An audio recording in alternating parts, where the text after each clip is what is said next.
अरे तुम पहन लो चूड़िया साला बैंक चोट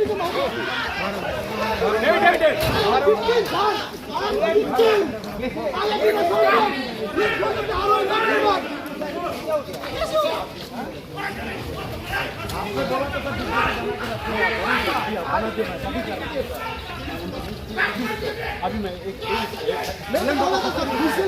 व्हिसल ब्लोअर है सारे शीटर है।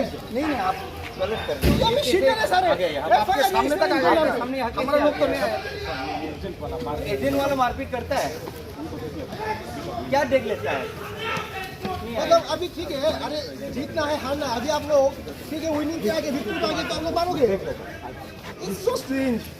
मतलब हाउ थिंक हुआ ना मैंने अभी अगर यही ऐसा है अगर यही ऐसा कर रहा होगा तो इलाका में क्या करेंगे लोग। मेरा कोई परवाह नहीं, मेरा कोई परवाह नहीं यार सुनिए सर ने बोला था डिग्री की थाने को देखने के लिए they have already started vandalising I guess because यहाँ पे आरओ ऑब्जर्वर एसडीपीओ एसपी के सामने अगर ये हो सकता है आप सोचिए ग्राउंड में।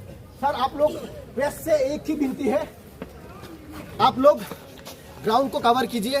द वे इन लोगों ने हुलिगनिज्म स्टार्ट किया है, अंदर पे चिल्ला चिल्ली मारा मारी दिख रहा है। जैसे जीत गया उन लोगों को लगा कि उन लोगों को तो अभी जो मन चाहे वो कर सकते। सर चिल्ला रहा था, आरओ ऑब्जर्वर चिल्ला रहा था सिक्योरिटी सिक्योरिटी बोल के, कुछ नहीं हुआ, भाग के आ गया, निकल गया।